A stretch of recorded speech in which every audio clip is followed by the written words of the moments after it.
Tambak yang seharusnya mati, kini kembali bernafas dan airnya menuntut arwah baru setiap malam Jumat.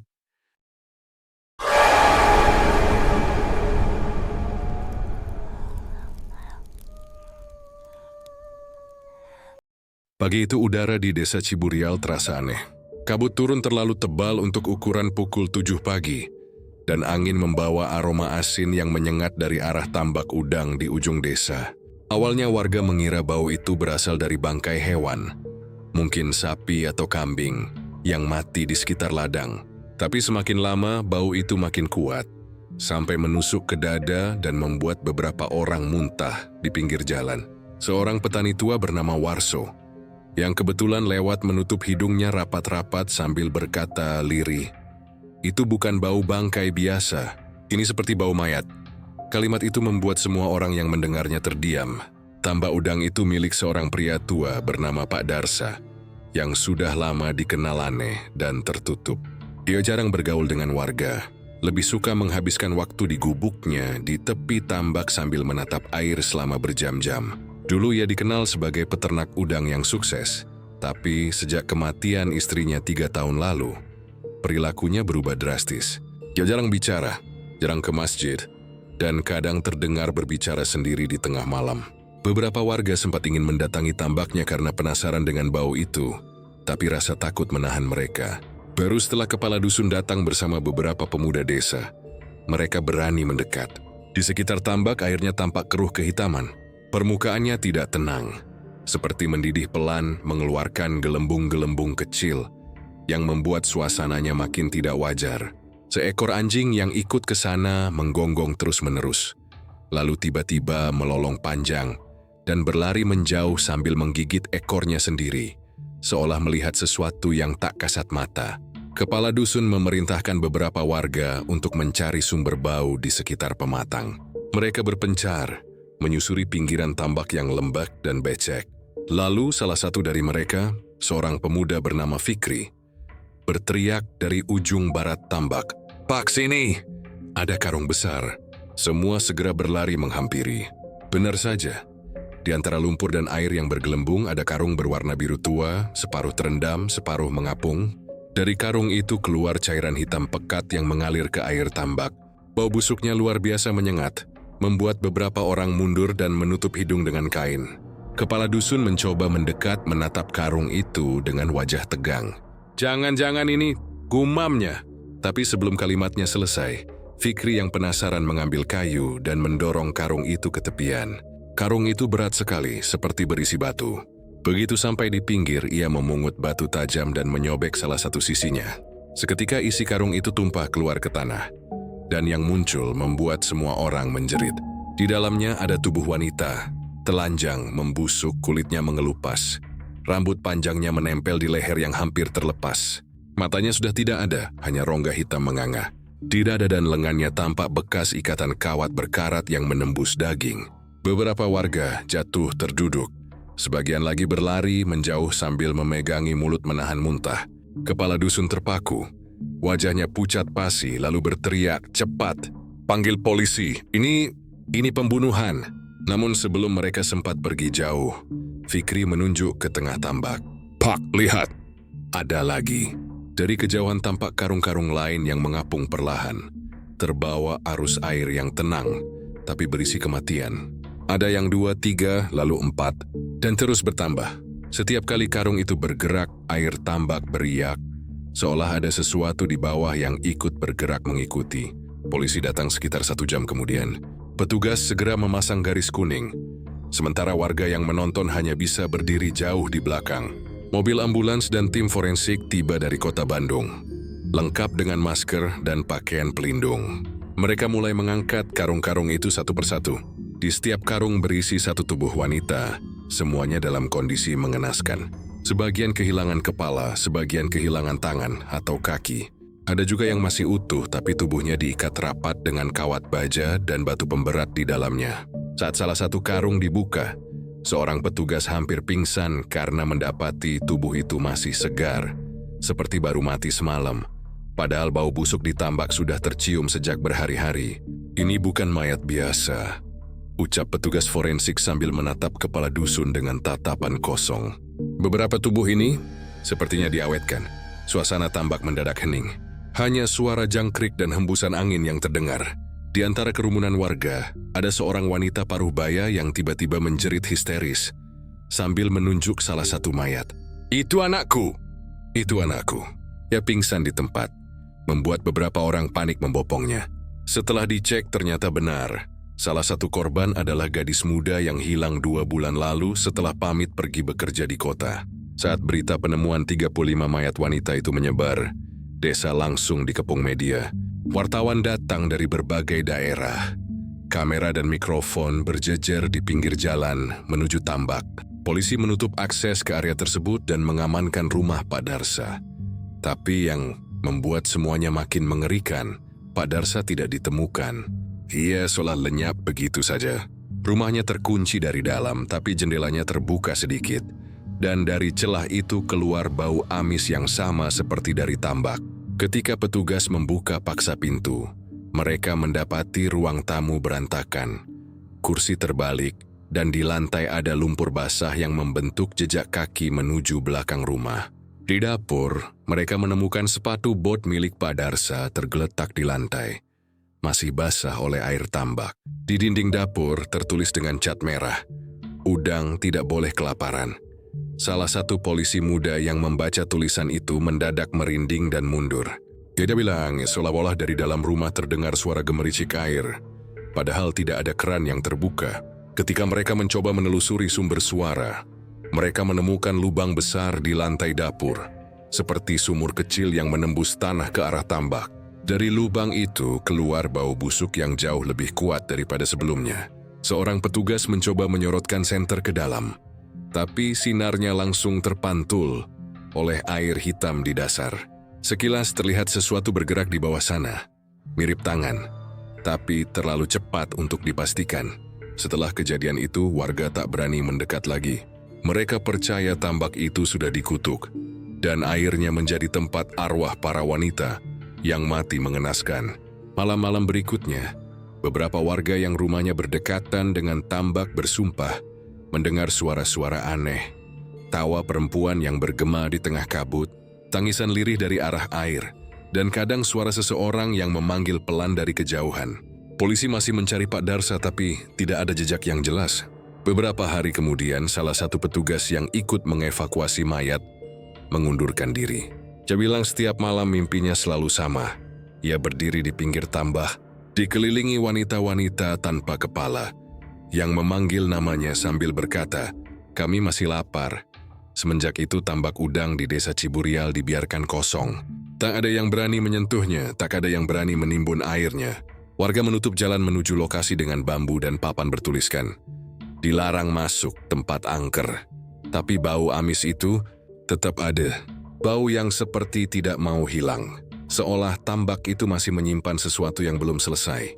Sesuatu yang menunggu di bawah air keruh yang tenang. Di antara gelembung kecil yang naik pelan-pelan ke permukaan. Sore itu garis polisi sudah membentang di sekeliling tambak.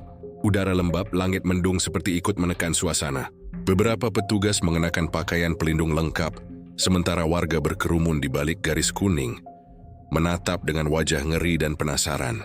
Inspektur Raka berdiri di tengah-tengah, menatap air tambak yang berwarna hitam kehijauan. Dia sudah belasan tahun menangani kasus pembunuhan, tapi baru kali ini tubuhnya bergetar melihat kondisi seperti ini. Ada sesuatu yang tidak biasa. Bau busuk itu seharusnya menguap jika mayat sudah lama di air. Tapi aroma yang keluar dari tambak justru semakin pekat, seolah berasal dari sesuatu yang masih hidup di dalamnya. "Jumlahnya berapa sekarang?" tanya Raka kepada petugas forensik. 35, Pak, jawab salah satu petugas. "Dan kami curiga masih ada beberapa karung lagi yang tenggelam di dasar." Raka menarik napas panjang. Semua korban wanita, umur antara 20 sampai 35 tahun.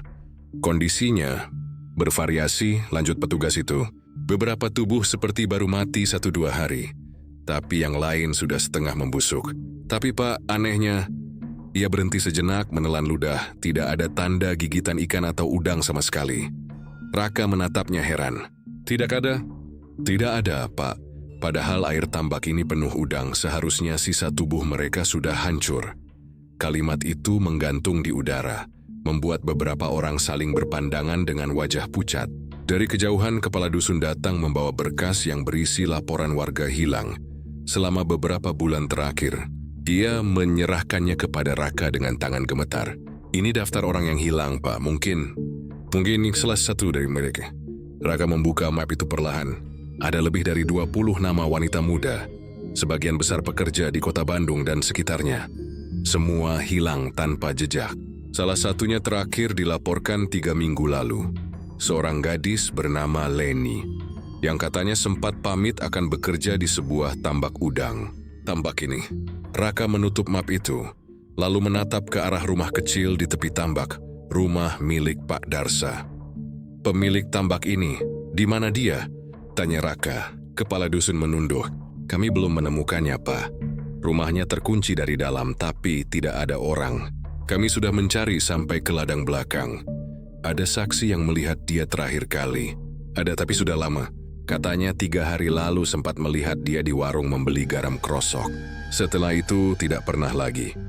Raka terdiam, pikirannya berputar cepat. Lalu ia memberi isyarat kepada beberapa anak buahnya. Siapkan penyelaman. Kita periksa dasar tambak. Saya ingin tahu apa yang sebenarnya disembunyikan di bawah sana. 2 penyelam forensik dengan tabung oksigen menyiapkan peralatan. Air tambak tampak tenang, tapi saat mereka mulai masuk, permukaannya bergolak pelan, menimbulkan suara gelembung yang terdengar seperti desahan panjang. Warga yang menonton di kejauhan saling berbisik. Jangan terlalu lama, airnya kental, ucap Raka memperingatkan. 5 menit pertama berlalu tanpa hasil. Tapi setelah hampir 10 menit, salah satu penyelam tiba-tiba menendang-nendang air dengan panik, lalu berusaha naik ke permukaan. Cori teriak keras sambil menarik napas. Ada sesuatu di bawah, Pak. Ada. Deri seperti tals yang melilit kaki saya. Petugas lain buru-buru menariknya ke tepi. Saat mereka periksa, memang benar. Di kakinya ada seutas kawat tipis yang melilit kuat seperti tali hidup. Raka mengambilnya. Kawat itu berlumuran lendir, dan sedikit daging busuk menempel di ujungnya. Kawatnya masih baru, gumam Raka. Seperti baru dipasang. Malam mulai turun ketika petugas menutup penyelaman untuk sementara. Raka duduk di kap mobil polisi sambil mencatat laporan. Namun pikirannya tidak tenang. Ada sesuatu yang terus mengganggu. Suara mesin aerator tambak yang tiba-tiba menyala sendiri saat matahari tenggelam. Matikan dulu mesin itu, katanya pada salah satu petugas. Tapi saat mereka mencari sumbernya, ternyata kabel listrik ke mesin itu sudah dicabut sejak pagi. Namun mesin tetap berputar, menghasilkan bunyi berdengung pelan, seperti napas makhluk yang tertidur di bawah air. Ini nggak masuk akal, ujar petugas muda yang mendampinginya. Raka menatapnya tajam, lalu berjalan ke tepi tambak. Dunia memperhatikan gelembung-gelembung kecil yang muncul dari dasar. Suaranya ritmis seperti denyut jantung. Tiba-tiba, dari tengah air muncul sesuatu seperti karung kecil yang terangkat perlahan ke permukaan. Petugas refleks menyorotkan senter. Tapi bukan karung. Itu kepala manusia. Rambutnya panjang dan basah, mengambang seperti rumput laut. Dan matanya kosong menatap ke arah mereka. Satu teriakan keras terdengar. Petugas berlari mundur dan Raka segera memberi perintah. Segera tarik, angkat kepala itu. Tapi ketika mereka mencoba, kepala itu tenggelam lagi perlahan tanpa jejak, meninggalkan lingkaran air yang terus berputar. Setelah kejadian itu, Raka memutuskan untuk mengevakuasi seluruh isi tambak keesokan paginya. Malam itu ia memutuskan tinggal di pos sementara bersama beberapa anggota polisi. Suasana mencekam. Angin dari arah tambak terasa dingin dan lembab, membawa bau amis yang menempel di kulit. Sekitar tengah malam, salah satu anggota yang berjaga di luar datang tergesa-gesa. Pak, ada yang menyalakan lampu di rumah Pak Darsa. Mendukung semua segera ke sana. Benar saja. Dari jendela rumah tua itu tampak cahaya lampu redup, bergoyang seperti dari lentera. Raka mengetuk pintu, tidak ada jawaban. Yes, Mr. Flan. Pintu terbuka, piknak ada siapapun di dalam. Hanya udara lembab dan bau amis yang sangat kuat. Lampu minyak di meja masih menyala. Di dinding ada paku panjang yang menggantungkan sesuatu seperti jaring kecil dari kawat, meneteskan air ke lantai. Ketika disorot ternyata itu potongan rambut manusia yang dikeringkan dan dikepang. Raka menelan ludah. Ia menyadari setiap helai rambut itu diikat dengan simpul kawat kecil, dan di ujungnya tertulis nama-nama wanita dengan spidol merah. Ini bukan kerja orang waras, gumamnya pelan. Ia meminta anak buahnya menggeledah rumah itu lebih dalam. Di kamar belakang mereka menemukan ember besar berisi cairan kental berwarna merah gelap. Mirip darah.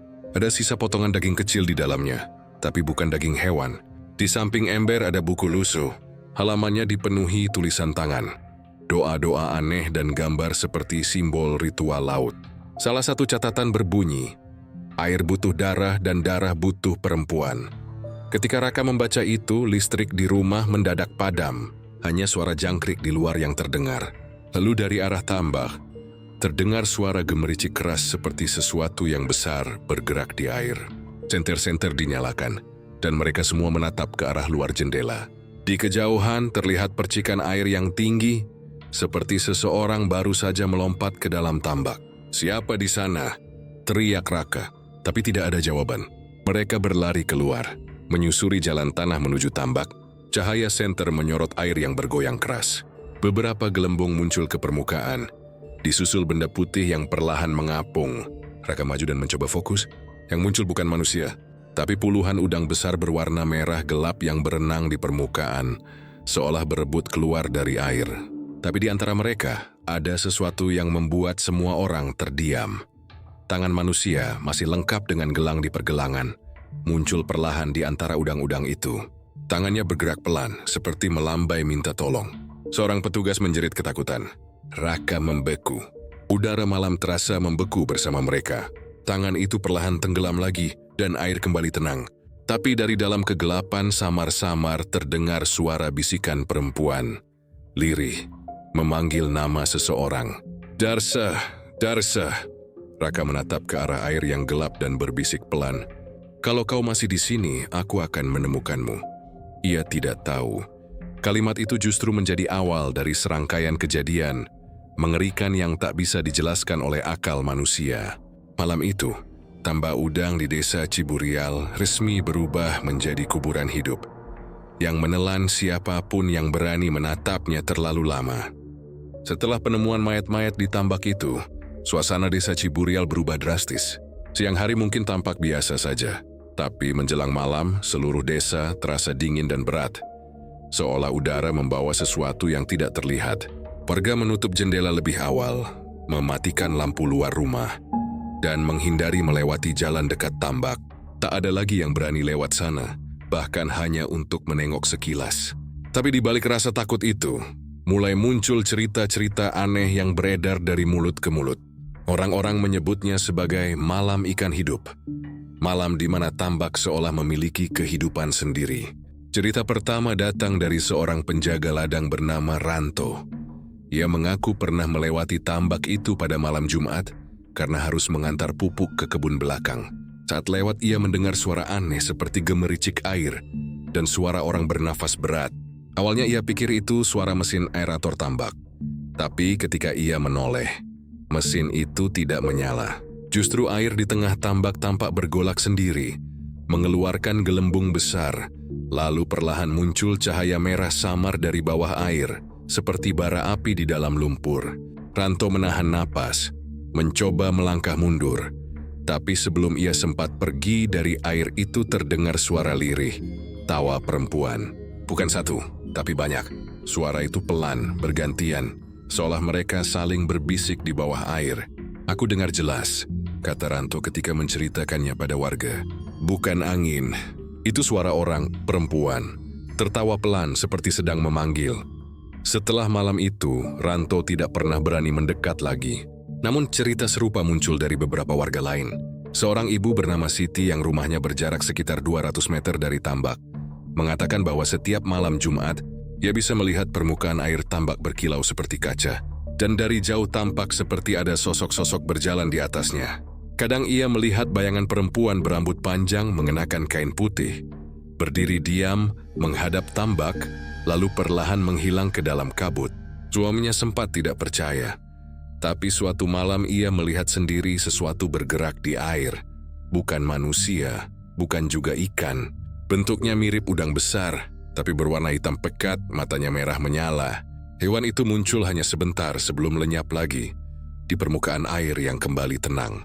Yang membuat warga semakin yakin ada sesuatu yang tidak wajar adalah karena tambak itu tidak pernah kering. Biasanya tambak udang akan surut di musim kemarau, tapi milik Pak Darsa tetap penuh, bahkan lebih tinggi dari biasanya. Setiap pagi uap tipis keluar dari airnya seperti napas.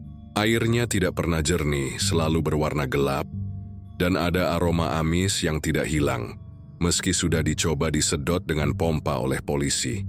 Entah dari mana sumber airnya, seolah tambak itu memiliki kehidupan sendiri. Udangnya pun aneh, kata salah satu warga yang pernah membantu memanen saat masa hidup Pak Darsa. Waktu itu saya ikut nguras sebagian air, tapi setiap kali kami ambil udangnya, ada 1-2 yang bergerak aneh. Tubuhnya lebih besar dari ukuran normal, kulitnya agak kemerahan, dan kalau diperhatikan dari dekat, di punggungnya seperti ada pola wajah manusia kecil. Saya kira cuman halusinasi, tapi teman saya lihat juga. Setelah kejadian itu, tidak ada lagi yang mau bekerja di tambak. Beberapa petani bahkan memindahkan ladang mereka jauh-jauh ke sisi timur desa karena takut. Tapi ada satu hal yang paling membuat bulu kuduk warga berdiri. Kesaksian dari seorang anak kecil bernama Nisa, usia 8 tahun. Suatu malam ia terbangun dan mendengar suara ketukan dari arah jendela kamarnya. Saat ia mengintip, ia melihat sosok kakek tua berdiri di halaman. Wajahnya mirip Pak Darsa. Pria itu tersenyum, lalu menunjuk ke arah tambak sambil berbisik pelan. "Ikan-ikannya hidup malam ini. Nak, jangan lihat." Lalu sosok itu menghilang begitu saja. Orang tua Nisa mengira itu mimpi.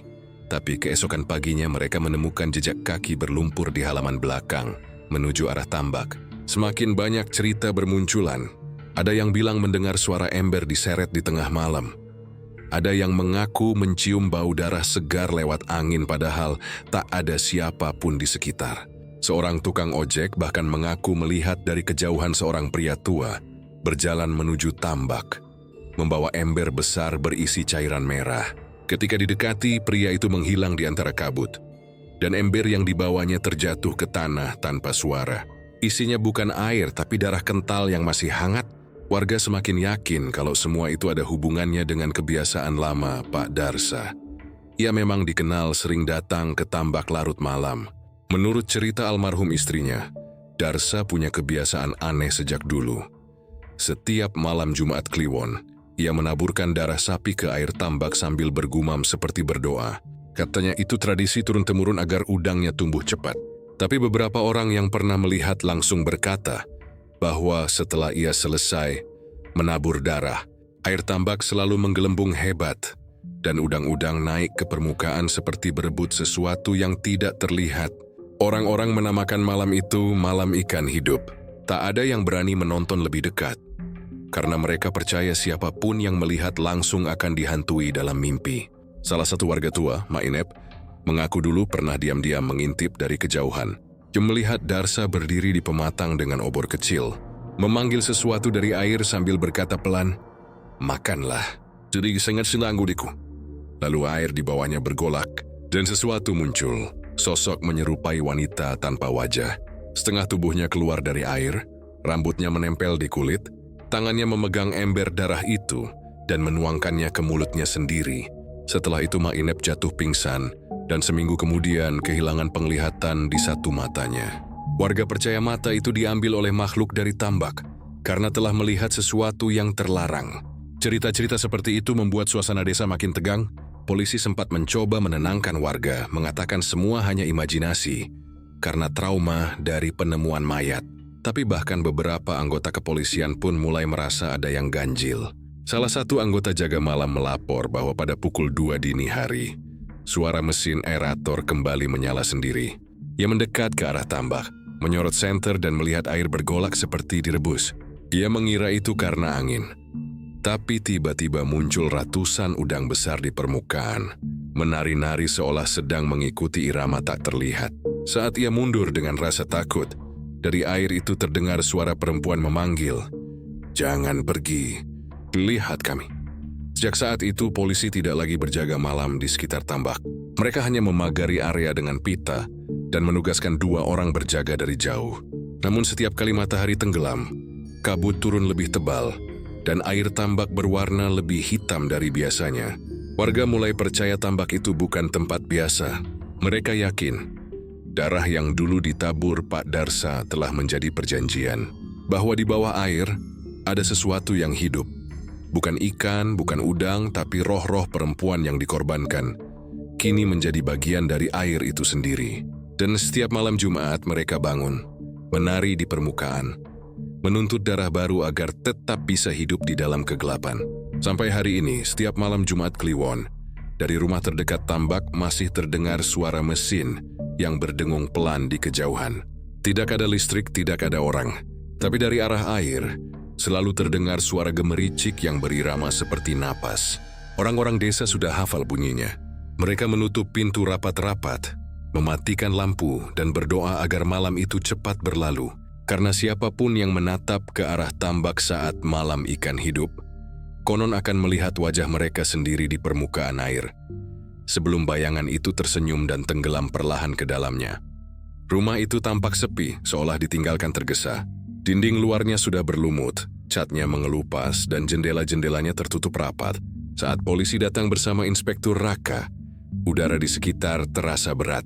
Seekor kucing liar menjerit ketika mereka menjejak teras, lalu kabur ke semak-semak. Dari luar, rumah Pak Darsa tampak seperti rumah tua biasa di pinggir desa. Tapi begitu mereka membuka pintu, hawa dingin aneh langsung menyergap. Bau amis dan apek bercampur, seperti darah yang sudah lama mengering. Lantai ruang tamu penuh debu, tapi anehnya, ada jejak kaki baru, menandakan seseorang sempat berjalan di sana belum lama ini. Inspektur Raka menyinari sekeliling dengan senter. Di dinding tergantung banyak foto wanita muda. Beberapa tampak diambil secara diam-diam. Di jalan, di pasar, bahkan di depan rumah warga. Setiap wajah mereka dicoret silang dengan tinta merah. Dan di bawahnya tertulis tanggal. Berbeda-beda, tetapi semuanya berjarak 7 hari. 7 hari, 1 korban setiap minggu, gumam Raka lirih. Salah satu polisi muda, Arif, menunjuk sebuah meja di pojok ruangan. Di sana ada buku catatan lusuh. Halaman-halamannya dipenuhi tulisan tangan Pak Darsa. Air butuh daging, udang butuh arwah. Kalimat itu diulang puluhan kali dengan gaya tulisan yang makin lama makin kacau, seolah ditulis dalam kegilaan. Di beberapa halaman lain, tertulis semacam perhitungan angka dan simbol-simbol tak dikenal. Dia percaya sesuatu hidup di tambaknya, ujar Raka sambil menatap buku itu. Mereka melanjutkan penggeledahan ke dapur, ke kamar tidur, dan ke gudang kecil di belakang rumah. Tapi semua tampak biasa. Sampai salah satu anggota tim mengetuk lemari kayu besar di ruang kerja. Suaranya aneh bergema seolah di baliknya ada ruang kosong. "Pak, ini bukan dinding biasa," kata Arif. Mereka bersama-sama mendorong lemari itu dan benar saja, di belakangnya ada pintu kayu kecil yang ditutupi tirai usang. Saat dibuka, aroma busuk yang lebih pekat langsung menyeruak. Tangga kayu menurun ke bawah tanah, menuju kegelapan total. Raka mengambil napas panjang dan menuruni tangga pelan-pelan. Diikuti 2 anggota lain dengan senjata terangkat. Cahaya senter mereka menembus kegelapan sedikit demi sedikit. Dan pemandangan di bawah membuat mereka membeku. Ruangan itu seperti laboratorium yang dibuat dengan niat gila. Ada meja besi besar di tengah ruangan. Di atasnya noda darah mengering membentuk lapisan gelap. Di rak-rak sekitar tersusun rapi botol kaca besar berisi cairan bening. Dan di dalamnya, organ manusia, jantung, paru-paru, bahkan mata yang mengambang dengan tatapan kosong. Ya Tuhan, salah satu polisi hampir muntah. Di sisi lain ruangan, ada koper besar berisi pisau bedah berbagai ukuran, lengkap dengan sarung tangan karet, masker, dan jas dokter yang sudah berubah warna karena bercak darah. Raka menemukan papan kayu dengan peta desa yang ditusuk jarum merah. Di beberapa titik itu ternyata rumah para korban yang sudah teridentifikasi. "Dia sudah memantau mereka lama," ujar Raka pelan, suaranya berat. Tapi ada hal lain yang lebih mengganggu. Di dinding belakang, terukir kalimat dengan darah kering, "Jangan biarkan mereka lapar." Saat Raka membaca itu, mereka mendengar suara aneh dari pipa di atas kepala. Suara gemuruh air yang mengalir, Lalu seperti sesuatu menggores besi dari dalam. Itu dari arah tambak, kata Arif sambil menelan ludah. Breeze naik dengan cepat. Tapi begitu sampai di luar, air tambak terlihat berombak padahal angin tak bertiup. Gelembung-gelembung besar muncul di permukaan. Diikuti suara seperti dengusan berat. Raka menatap ke arah air yang berkilat samar. Ada sesuatu di bawah sana, katanya. Namun sebelum mereka sempat mendekat, seorang warga yang ikut mengintip dari kejauhan berteriak. Dia menunjuk ke arah kolam kecil di belakang rumah. Tempat airnya berwarna lebih gelap dari biasanya. Di sana muncul sesuatu yang menyerupai tangan manusia, pucat dan penuh lendir. Menarik seekor ikan besar ke bawah air dengan cepat. Kesemua terdiam. Kita harus gali ini lebih dalam, ujar Raka tegas. Malam itu, rumah Pak Darsa disegel dan dijaga ketat. Tapi warga tetap merasa tak aman. Beberapa orang bersumpah mendengar suara langkah di sekitar tambak setelah tengah malam. Dan anjing-anjing menggonggong ke arah air tanpa berhenti. Esok paginya, polisi kembali dengan peralatan lebih lengkap.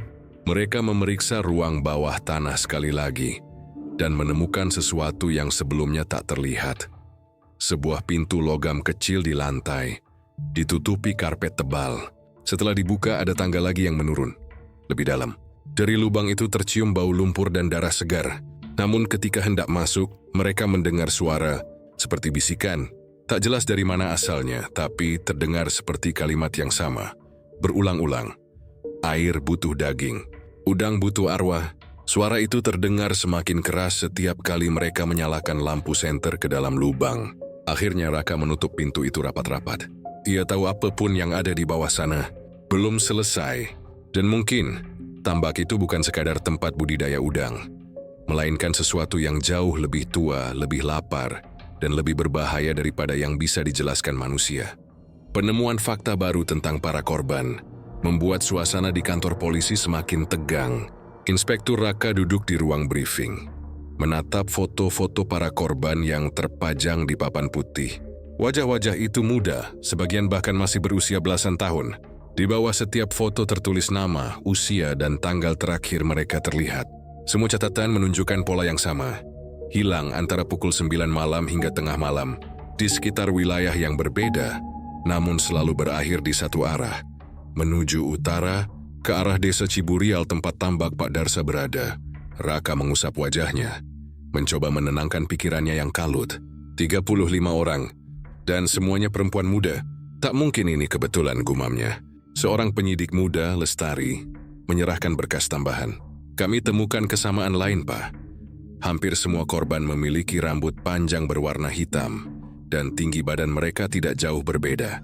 Ada semacam pola pemilihan. Raka menatap berkas itu lama. Pola itu bukan acak, seolah pelaku memilih dengan kriteria tertentu. Ia kemudian memerintahkan timnya untuk menelusuri catatan hilangnya para korban secara mendalam, termasuk siapa orang terakhir yang terlihat bersama mereka. Dari hasil penelusuran CCTV di beberapa lokasi terakhir korban, muncullah sosok misterius. Seorang pria mengenakan topi hitam dan masker, mengendarai mobil pickup putih dengan logo kecil bergambar udang di pintunya. Tulisan di bawah logo itu samar, tapi setelah diperbesar terlihat jelas. Udang segar D, huruf D itu membuat Raka terdiam lama. "Darsa," katanya pelan. Namun yang membuat bulu kuduk meremang bukan sekadar mobil itu. Dari rekaman CCTV, setiap kali pria bertopi itu berbicara dengan korban, gerak tubuhnya terlihat tenang, sopan, bahkan meyakinkan. Ia membawa kotak pendingin besar, berpura-pura sebagai pembeli udang, atau pedagang yang menawarkan pekerjaan tambahan di tambak. Modusnya sederhana. Ia menjanjikan gaji besar untuk pekerjaan ringan di malam hari, mencatat hasil panen, atau membersihkan tambak. Tapi dari 35 wanita yang setuju, tak satu pun pernah kembali. Di antara berkas korban, ada satu kasus yang menarik perhatian Raka. Seorang wanita bernama Liana, 23 tahun, terakhir bekerja di sebuah kafe kecil di Lembang. Menurut temannya malam sebelum menghilang, Liana menerima pesan dari seseorang yang menawarinya pekerjaan di tambak udang. Pesan itu menggunakan nomor asing dan hanya berisi kalimat pendek. "Saya butuh orang jujur untuk bantu di tempat saya. Malam ini juga akan saya jemput." Pesan itu diakhiri dengan emoji udang. Ketika nomor itu dilacak, sinyal terakhirnya berasal dari menara BTS di sekitar desa Ciburial. Beberapa jam sebelum laporan, hilangnya Liana masuk. Tapi yang paling mengerikan, di ponsel Liana ditemukan pesan terakhir yang belum terkirim. Seolah ia sempat menulis sebelum sesuatu terjadi. Pak D. Pesan itu berhenti di tengah kalimat. Huruf D lagi-lagi muncul, menegaskan dugaan Raka bahwa semua mengarah ke satu nama. Namun penyelidikan tidak berhenti di situ. Dari hasil forensik ditemukan fakta lebih janggal. Organ tubuh beberapa korban di ruang bawah tanah rumah Pak Darsa bukan milik satu orang. Artinya, ada upaya penggabungan atau pencampuran organ manusia yang berbeda ke dalam satu toples. Dia tidak sekadar membunuh, ujar dokter forensik dengan suara bergetar. Dia mengoleksi, tapi untuk apa? Di tengah kebingungan itu, Raka memutuskan untuk menelusuri lebih jauh latar belakang Pak Darsa. Ia menemukan bahwa pria itu dulunya seorang ahli biologi kelautan di universitas ternama di Bandung. Ia pernah menulis penelitian tentang eksperimen simbiosis antara organisme laut dan jaringan mamalia. Tapi proyek itu dihentikan karena dianggap melanggar etika dan berbahaya. Sejak itu namanya hilang dari dunia akademik. Beberapa tahun kemudian, ia membeli tanah di Ciburial dan membuka tambak udang sendirian. Sejak saat itu pula, banyak laporan orang hilang mulai bermunculan di sekitar wilayah itu. Tapi tak pernah ada yang mengaitkan keduanya. Sampai sekarang, dia bukan hanya petani tambak, ujar Lestari dengan nada tegang. Dia ilmuwan yang kehilangan akal sehat. Malam itu, Raka kembali ke tambak bersama timnya. Virex membawa peralatan sonar untuk memeriksa dasar kolam. Hasilnya membuat semua terdiam. Di dasar kolam ditemukan puluhan benda padat yang tak bisa dikenali. Sebagian besar organik dan dari bentuknya menyerupai tubuh manusia yang sudah membatu dalam lumpur. Namun di antara semua temuan itu, satu hal paling mengejutkan. Struktur menyerupai rangka tubuh manusia yang berubah. Tulang-tulangnya memanjang dan melengkung seperti sirip. Ini bukan sekadar pembunuhan, kata Raka lirih. Dia mencoba menciptakan sesuatu. Fakta ini membuat kasus berubah drastis. Dari sekadar pembunuhan berantai menjadi sesuatu yang lebih kelam, lebih tak terbayangkan. Dari catatan di ruang bawah tanah, diketahui bahwa Pak Darsa percaya dirinya bisa menyatukan kehidupan darat dan laut, menciptakan makhluk baru yang akan menjadi penjaga tambaknya. Dia menulis, jika air diberi darah manusia, udang akan hidup selamanya. Jika jiwa dikembalikan ke laut, laut akan memberi balasan. Raka memandang tambak itu dengan rasa ngeri. Airnya tenang tapi di bawahnya ada sejarah yang hidup. Ini bukan hanya tentang pembunuhan 35 wanita. Ini tentang seseorang yang mencoba memainkan peran Tuhan. Dan mungkin berhasil, setidaknya sebagian. Ketika malam turun, suara gemericik air berubah menjadi sesuatu yang menyerupai bisikan. Beberapa anggota polisi mengaku mendengar suara perempuan memanggil dari arah tambak, seolah meminta tolong. Tapi ketika disorot senter, yang tampak hanyalah air yang bergelombang perlahan, Raka menatap gelapnya permukaan tambak dan berbisik pelan, kalian semua belum benar-benar pergi ya. Di kejauhan, mesin aerator tiba-tiba menyala sendiri. Tak ada yang berani mendekat. Penyelidikan terhadap kehidupan pribadi Pak Darsa membuka lembaran baru yang jauh lebih kelam daripada yang dibayangkan siapapun. Bagi sebagian besar warga, sosok Pak Darsa hanyalah lelaki tua penyendiri yang tinggal di rumah besar di pinggir tambak. Tapi bagi mereka yang mengenalnya lebih lama, pria itu dulu dikenal ramah, suka menolong, dan bahkan sempat menjadi tokoh yang disegani di desanya. Namun semuanya berubah setelah kejadian tragis yang menimpa istrinya, seorang perempuan bernama Sulastri. Dulu mereka adalah pasangan yang bahagia. Tambak udang mereka berjalan sukses, hasil panen melimpah. Dan hampir setiap minggu ada pedagang besar dari kota datang membeli udang hasil budidaya mereka. Sulastri dikenal lembut dan religius, sering terlihat memberi makan anak-anak yatim, dan membantu warga yang kesusahan. Tapi suatu malam sekitar 10 tahun yang lalu, ia ditemukan tewas tenggelam di tambak belakang rumah. Saat ditemuan, tubuhnya mengambang dengan posisi telentang. Matanya terbuka lebar menatap langit, dan kulitnya membiru. Anehnya tidak ada tanda-tanda perlawanan atau bekas luka. Hasil visum menyebutkan bahwa ia meninggal karena tenggelam, tapi banyak warga yang merasa itu tak masuk akal. Sulastri adalah perenang yang mahir, dan tambak itu tak cukup dalam untuk membuat seseorang tenggelam, kecuali ada sesuatu yang menarik dari bawah. Sejak hari itu, hidup Pak Darsa berubah total. Ia menutup tambak selama hampir 2 tahun, jarang keluar rumah, dan mulai menunjukkan perilaku aneh.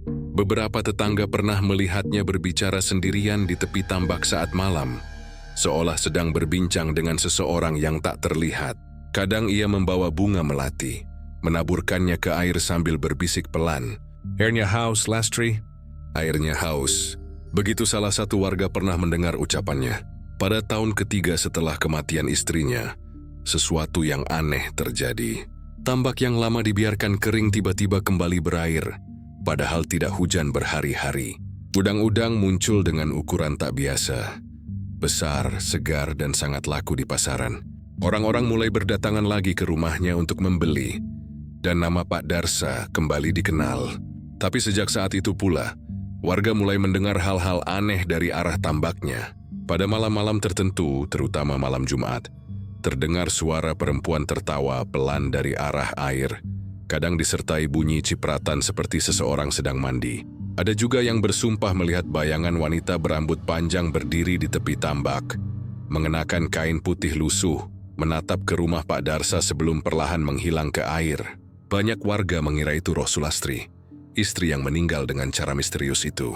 Namun, ada pula yang percaya bahwa Pak Darsa sendiri telah memanggil sesuatu yang bukan manusia untuk menggantikan keberadaan istrinya. Setelah Bu Lastri meninggal, dia pernah datangi dukun dari Garut, kata seorang warga tua bernama Mak Inep kepada polisi. Katanya mau bicara dengan arwah, tapi yang datang bukan arwah, nah. Yang datang itu sesuatu yang minta tumbal. Dari pengakuan beberapa warga, mereka juga pernah melihat truk kecil masuk ke rumah Pak Darsa tengah malam, membawa karung-karung besar yang meneteskan cairan merah seperti darah. Tidak ada yang berani menegur, sebab setiap kali mereka mencoba mendekat, suara dari tambak berubah menyeramkan, seperti ratusan orang bernafas dari dalam air. Inspektur Raka yang mendengar semua cerita itu berusaha tetap rasional. Tapi semakin ia menggali, semakin banyak kejanggalan yang tak bisa dijelaskan dengan logika. Ketika ia memeriksa arsip lama desa, ia menemukan berita lama dari surat kabar daerah tentang insiden tambak berdarah di tahun 1999 yang menyebutkan bahwa seorang wanita ditemukan meninggal di tambak milik keluarga Darsa. Bukan Sulastri, tapi perempuan lain bernama Rukmini. Dalam berita itu tertulis bahwa Rukmini adalah adik sepupu Sulastri yang tinggal sementara di rumah mereka. Ia meninggal dengan luka di leher, tapi kasusnya tak pernah diselidiki lebih jauh karena keluarga Darsa menolak autopsi. Fakta itu membuat Raka tertegun. Artinya sebelum Sulastri meninggal, sudah ada korban lain yang ditemukan di tambak itu. Apakah tambak itu memang sudah memakan nyawa manusia sejak lama? Raka meminta izin menggali lebih dalam sejarah keluarga Darsa. Dari keterangan warga tertua di desa, diketahui bahwa leluhur keluarga Darsa dikenal sebagai penjaga tambak kerajaan di masa lalu. Konon tambak itu bukan tambak biasa, melainkan bekas rawa keramat yang menjadi tempat penunggu air bersemayam. Dalam kepercayaan kuno Sunda, roh penjaga air disebut Nyai Blorong Laut Darat, makhluk yang bisa memberikan hasil tambak berlimpah, asalkan diberi tumbal manusia secara rutin. Warga dulu menolak menggali atau menempati area itu karena takut kutukan airnya akan bangun. Tapi keluarga Darsa justru membangun rumah di atasnya. Dulu kakek buyutnya Darsa pernah dapat peringatan dari juru kunci, ujar Mak Inep lirih. Kalau tambak itu tak diberi makan, airnya akan kering dan menelan keturunannya satu persatu. Sejak mendengar kisah itu, potongan-potongan misteri mulai tersambung di kepala Raka. Ia mulai percaya bahwa setelah istrinya meninggal, Pak Darsa mungkin berusaha menghidupkannya kembali dengan cara yang salah. Ia mungkin berpikir bahwa dengan memberi makanan pada tambak, roh istrinya akan tetap di sana, menjaga tambak agar terus berproduksi. Namun yang ia beri bukanlah tumbal untuk roh istrinya. Ia telah memberi makan sesuatu yang lain. Dalam salah satu catatan yang ditemukan di ruang bawah tanah tertulis, "Lastri kembali tersenyum. Airnya tenang malam ini. Tapi ia bilang ia haus lagi. Aku harus mencarinya teman baru. Catatan itu bertanggal 2 minggu sebelum hilangnya korban pertama. Setelah membaca itu, Raka tak lagi ragu. Pak Darsa telah menjadi pelayan bagi sesuatu yang bersemayam di tambak, sesuatu yang tumbuh dari rasa kehilangan dan berubah menjadi pengorbanan berdarah. Malam itu, saat Raka memeriksa area sekitar rumah, ia mendengar suara lirih seperti seseorang berbisik di telinganya. Suara perempuan lembut tapi dingin. "Jangan ganggu suamiku." Suara itu datang dari arah tambak. Air yang tenang tiba-tiba bergolak. Dan dari permukaan muncul wajah samar wanita berambut panjang, tersenyum aneh ke arah Raka sebelum tenggelam kembali. Ia berdiri kaku, bulu kuduknya berdiri. Dalam hati ia sadar, misteri keluarga Darsa bukan hanya kisah duka masa lalu, melainkan perjanjian gelap yang terus hidup, menuntut darah baru setiap kali rasa hausnya datang. Hari itu, tim forensik kembali ke rumah Pak Darsa untuk menyisir barang bukti yang belum diperiksa. Setelah 2 hari penggeledahan tanpa hasil berarti, salah satu petugas bernama Andri menemukan sesuatu yang nyaris terlewatkan. Di balik tumpukan kain usang di bawah meja operasi ruang bawah tanah, tersembunyi sebuah ponsel tua yang sudah retak parah, sebagian bodinya meleleh seperti terbakar. Saat disentuh, bau logam dan darah kering langsung menyengat. Baterainya hampir copot tapi masih bisa diselamatkan. Polisi segera menyerahkannya ke laboratorium digital forensik. Butuh waktu berjam-jam untuk memulihkan sebagian data dari ponsel itu. Dan ketika akhirnya file video ditemukan, semua yang menontonnya di ruang investigasi terdiam tanpa suara. Layar ponsel buram, penuh noise, tapi cukup jelas menampilkan sosok Pak Darsa di pinggir tambak. Ia mengenakan baju putih lusuh yang tampak seperti jubah ritual, dengan wajah yang sebagian tertutup kain merah.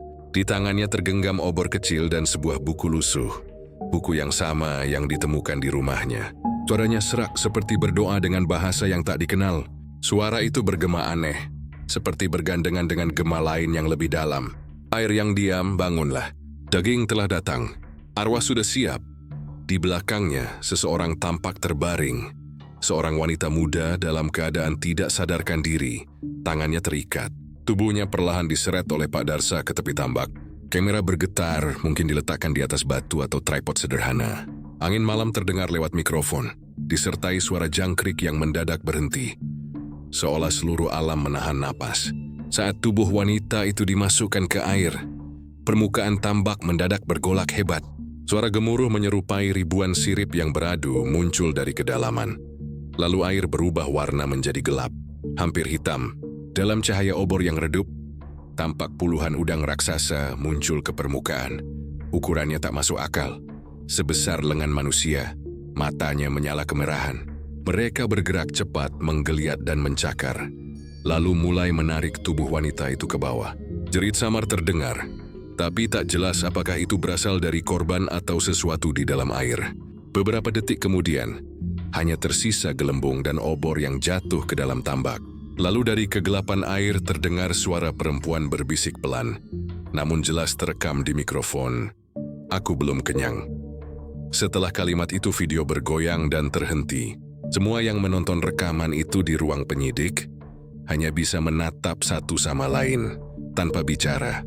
Salah satu polisi muda muntah di tempat, sementara yang lain menatap layar dengan ekspresi ngeri. Inspektur Raka mematikan video, lalu menatap ke arah kaca ruang interogasi. "Itu bukan hanya bukti pembunuhan," katanya pelan. "Itu pengorbanan." Tim forensik mencoba menelusuri metadata video itu, dan hasilnya lebih mengganggu. Video direkam pada pukul 02.12 dini hari. Hanya 3 hari sebelum warga menemukan karung-karung berisi mayat di tambak. Tapi anehnya, rekaman itu bukan satu-satunya file. Ada potongan video lain berdurasi beberapa detik, seolah merupakan bagian awal yang sempat terhapus sebagian. Dalam potongan itu, Pak Darsa tampak berbicara ke kamera, menatap langsung dengan mata kosong dan suara datar. "Aku tidak membunuh mereka, memberi mereka kehidupan baru di air. Mereka semua akan kembali." Setelah itu layar gelap, tapi terdengar suara tawa perempuan samar di latar belakang. Ketika forensik meningkatkan kontras suara, mereka menemukan bahwa tawa itu identik dengan rekaman suara lama milik Sulastri. Itu istri Pak Darsa yang pernah dikirim ke radio desa 10 tahun lalu untuk mengikuti kuis. Suaranya sama persis. Fakta itu membuat suasana di ruang penyelidikan membeku. Jadi, istri yang sudah meninggal itu masih ada di sana. Gumam Lestari nyaris tak percaya. Raka hanya diam. Ia tahu logika manusia tak akan bisa menjawab semua ini. Tapi satu hal jelas, tambak itu menjadi semacam wadah pengikat antara dunia manusia dan sesuatu yang lebih gelap. Mereka memutuskan untuk kembali ke lokasi kejadian malam itu juga, dengan membawa tim penyelam dan lampu sorot kuat. Setiba di tambak, suasana desa sudah mencekam. Angin berhembus dingin, dan kabut tebal menggantung rendah di atas air. Warga menolak keluar rumah, menutup pintu rapat-rapat. Raka berdiri di tepi tambak sambil menatap air yang tampak hitam, tak berpantulan. Kita nyalakan kamera bawah air. Saya mau tahu apa yang sebenarnya ada di bawah sana, ujarnya. Tim penyelam mulai menurunkan alat. Dan saat kamera menyentuh dasar air, layar monitor di pos tepi tambak menampilkan pemandangan tak wajar. Puluhan mayat wanita tampak tergeletak di dasar lumpur. Sebagian dalam posisi duduk. Sebagian menggenggam sesuatu yang mirip rantai besi. Tapi yang paling mengerikan, beberapa di antaranya bergerak perlahan, meskipun tubuh mereka sudah membusuk. Salah satu sosok mengangkat wajahnya ke arah kamera. Kulitnya robek, tapi dari matanya keluar cahaya merah redup, dan bibirnya tampak bergerak membentuk kata-kata tanpa suara. Seorang teknisi memutar ulang rekaman itu dalam mode audio tinggi. Hasilnya terdengar samar tapi cukup jelas. Dia janji aku akan hidup di air. Layar monitor kemudian bergoyang hebat. Kamera bawah air tertarik dengan keras. Lalu sinyalnya terputus total. Saat itu juga, air di tambak mulai bergolak. Dan dari permukaan muncul gelembung besar disertai suara seperti raungan rendah. Udang-udang muncul ke permukaan, tapi tubuh mereka kini aneh. Sebagian memiliki wajah samar manusia di bagian kepalanya. "Matikan semua alat, mundur!" teriak Raka. Semua berlari menjauh dari tepi tambak. Suara gemuruh terus terdengar, disertai kilatan cahaya biru samar dari dasar air. Setelah beberapa menit, semuanya kembali tenang, seolah tak pernah terjadi apa-apa. Namun, ketika diperiksa keesokan paginya, ponsel rusak yang berisi video itu sudah lenyap dari meja forensik. Hanya ada tulisan di dinding ruang bukti, tertulis dengan lumpur basah. "Aku belum kenyang." Tidak ada yang mengaku menulisnya. Tidak ada sidik jari. Dan sejak malam itu, tambak Pak Darsa tidak lagi memantulkan langit. Airnya tetap hitam, dan dari kejauhan warga bersumpah masih mendengar suara tawa perempuan setiap kali angin malam bertiup dari arah barat. Hari penangkapan Pak Darsa menjadi hari yang tak pernah dilupakan siapapun di desa Kedung Jati. Pagi itu, suasana tambak masih diselimuti kabut pekat ketika tim kepolisian datang dengan mobil tahanan dan garis kuning. Warga berkerumun di kejauhan. Sebagian berdoa, sebagian lagi berbisik lirih seolah menyebut nama yang tak boleh diucapkan. Saat petugas membuka pintu rumah tambak, bau amis dan busuk langsung menyeruak, membuat beberapa orang menutup hidung. Di ruang belakang, Pak Darsa duduk di kursi kayu tua. Tubuhnya membungkuk dengan mata kosong menatap ke arah jendela. Tapi yang membuat bulu kuduk meremang adalah senyumannya. Lebar, kaku. Seperti senyum seseorang yang tahu sesuatu yang tidak dimengerti manusia lain. Ketika polisi mencoba memborgolnya, ia tidak melawan. Dia malah tertawa keras. Suaranya menggema di seluruh rumah seperti tawa orang yang kehilangan kewarasan. "Kalian datang terlalu cepat," katanya dengan nada tenang namun gila. Mereka belum kenyang. Polisi yang bertugas tak banyak bicara, langsung menyeretnya keluar dan membawanya ke mobil. Namun bahkan di dalam perjalanan, tawa itu tidak berhenti. Kadang pelan, kadang menjerit tinggi, seperti seseorang yang menertawakan rahasia kematian. Sesampainya di kantor kepolisian, ia terus berbicara sendiri, menatap ke arah cermin seolah melihat seseorang di baliknya. "Air tidak pernah salah," ucapnya lirih. "Air hanya mengambil apa yang dijanjikan. Aku cuma membantu mereka agar bisa makan." Kata-katanya membuat semua orang merinding. Setiap kali penyidik mencoba menanyai tentang video ritual, ia akan menunduk lama, lalu menjawab dengan kalimat yang sama. "Mereka semua masih hidup di dalam air. Kau pikir mereka mati? Tidak, mereka bernapas lewat lumpur." Suara tawanya selalu diakhiri dengan batuk basah, seperti ada air di paru-parunya. Hari pertama pemeriksaan berjalan tanpa hasil. Dokter psikiatri yang didatangkan hanya bisa mengatakan bahwa kondisi mental Pak Darsa sudah runtuh total antara delusi mistik dan trauma kehilangan. Tapi yang aneh, setiap kali dokter menyebut nama istrinya, Sulastri, sensor detak jantung Pak Darsa naik drastis. Matanya menatap kosong ke langit-langit dan ia berbisik pelan. Dia sudah kembali. Dia menunggu. Hari kedua, interogasi dilakukan lebih keras. Raka menatap langsung ke mata pria itu. Berapa orang yang kau bunuh, Darsa? Lelaki tua itu hanya tersenyum. Tidak ada yang mati, Pak Polisi. Mereka cuma pindah rumah. Pindah kemana? Tanya Raka menahan emosi. Ke air. Ke tempat di mana semua dosa larut, jawabnya.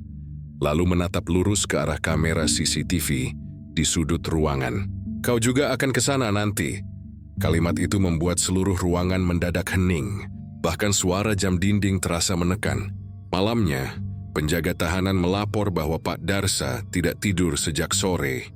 Ia duduk di pojok sel sambil menyanyi lagu daerah pelan-pelan. Lagu yang sama yang dinyanyikan warga saat panen udang. Tapi setiap baitnya berubah sedikit.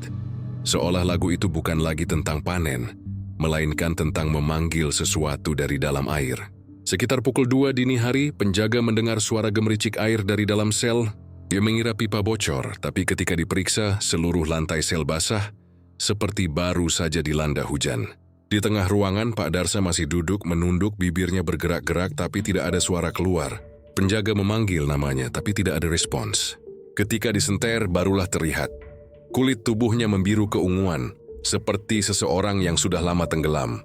Matanya terbuka lebar, memandangi langit-langit dengan ekspresi aneh. Bukan ketakutan, tapi seolah sedang menatap sesuatu yang menenangkannya. Dari mulutnya mengalir air bening bercampur busa putih.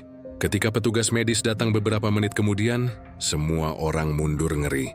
Di sela-sela giginya, keluar beberapa ekor udang kecil hidup menggeliat di lantai yang basah. Airnya terasa asin, padahal tak ada laut di dekat sana.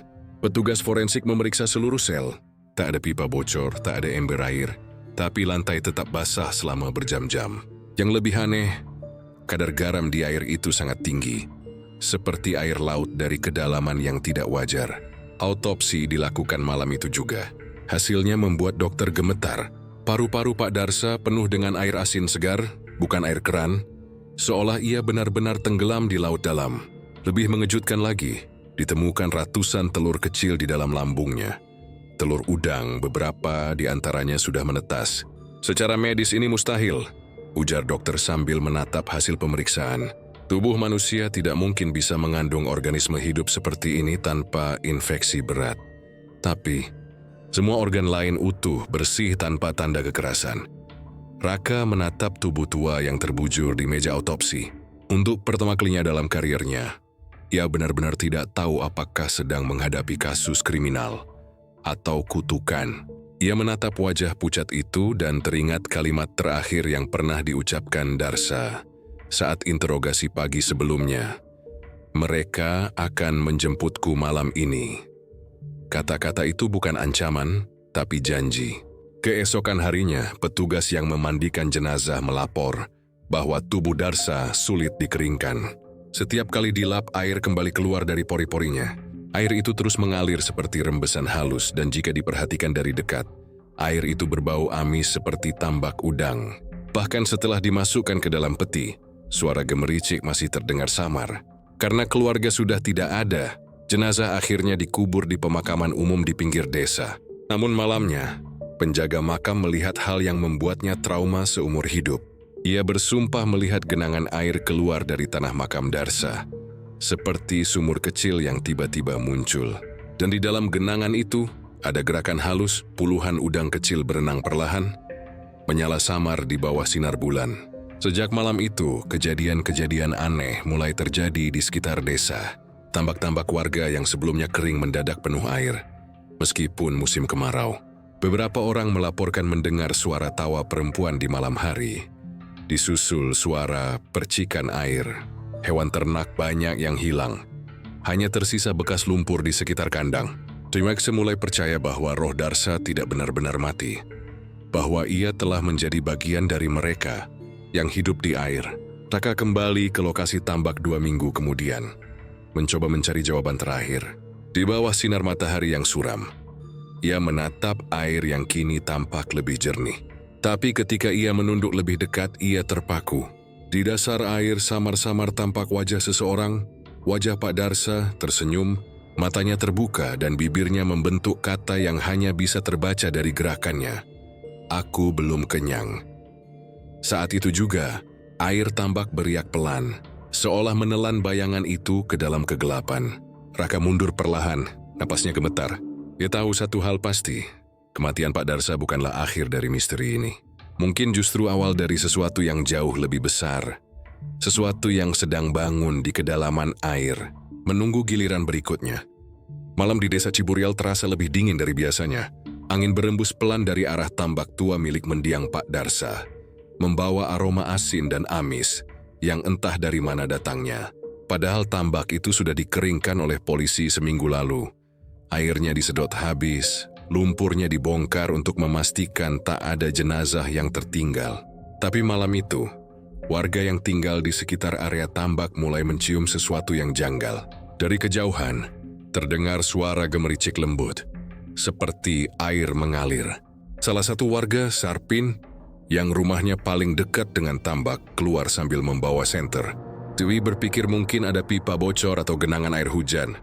Walau hujan tak turun beberapa hari terakhir, namun saat cahayanya menyorot ke arah tambak, tubuhnya langsung membeku.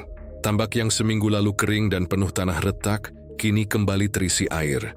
Permukaannya berkilau di bawah sinar bulan, seolah baru saja diisi dari sumber bawah tanah.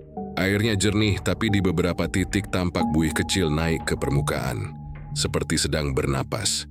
Sarpin mundur perlahan, napasnya berat, lalu berlari masuk rumah. Ia menutup pintu rapat-rapat dan berdoa dalam hati. Tapi sejak malam itu ia tak bisa tidur. Karena dari balik dinding rumahnya, samar-samar ia mendengar suara tawa pelan. Tawa perempuan, lembut tapi menggema, seperti berasal dari dalam air. Keesokan paginya, kabar tentang tambak itu menyebar ke seluruh desa. Warga datang berbondong-bondong, beberapa membawa kamera ponsel, yang lain membawa botol air suci dan dupa. Mereka berdiri di tepi tambak, menatap dengan campuran rasa takut dan penasaran. Dan memang benar, tambak itu kini penuh air. Permukaannya tampak tenang, tapi di bawah sinar matahari, sesuatu tampak bergerak di dasar air. Seperti bayangan panjang yang melingkar, perlahan naik ke permukaan, lalu hilang lagi ke dalam lumpur. Salah satu warga, seorang ibu parubaya, menjerit kecil dan menunjuk ke tengah tambak. Itu, ada orang. Semua mata menatap ke arah yang sama. Di tengah tambak, samar-samar terlihat sosok perempuan berambut panjang berjalan di atas air. Langkahnya pelan, dan setiap kali kakinya menapak muncul riak kecil. Udang-udang di sekelilingnya melompat-lompat seolah menari, seperti menyambut sesuatu yang mereka kenal. Sosok itu berhenti sejenak, menunduk, lalu mengangkat wajahnya, menghadap ke arah warga yang menatap dari tepi. Rambutnya menutupi sebagian muka, tapi dari sela rambut itu, tampak senyuman pucat dan mata kosong yang menatap langsung ke arah mereka. Beberapa warga mundur sambil berteriak, sementara yang lain langsung kabur. Dalam hitungan detik, sosok itu perlahan tenggelam ke dalam air, meninggalkan pusaran kecil di permukaan tambak. Sejak kejadian itu, tak ada seorang pun yang berani mendekati tambak setelah matahari terbenam. Tapi malam berikutnya, suara tawa itu terdengar lagi. Lebih jelas seperti seseorang sedang berbicara sambil tertawa di air. Beberapa warga juga melaporkan mendengar suara langkah kaki di jalan setapak menuju tambak, meski tak ada siapapun di sana. Dunlauki sepada bin Devi berdautkan terjadi. Seorang pemuda bernama Jaka, yang dikenal berani dan suka menantang hal mistis, mengajak dua temannya mendekat ke tambak untuk membuktikan bahwa semua itu hanya kabar bohong. Dia membawa ponsel untuk merekam dan berkata, kalau benar ada hantu di sini, biar terekam malam ini. Mereka tiba sekitar pukul 11 malam. Bulan separuh bersinar redup di langit, dan angin berhembus tanpa arah. Di permukaan tambak, air tampak tenang seperti cermin. Jaka menyorotkan senter ke tengah air sambil tertawa. Nih, gue ada apa-apa kan? Katanya dengan nada meremehkan. Tapi tak lama kemudian muncul riak kecil di tengah tambak. Riak itu semakin besar, seperti ada sesuatu yang naik ke permukaan. Air bergelembung hebat, dan dari dalamnya muncul ratusan udang berwarna merah kehitaman, meloncat ke arah tepi. Jaka mundur kaget tapi terus merekam. Di layar ponselnya, tampak sosok samar perempuan yang berdiri tepat di belakangnya. Di pantulan air, siapa itu?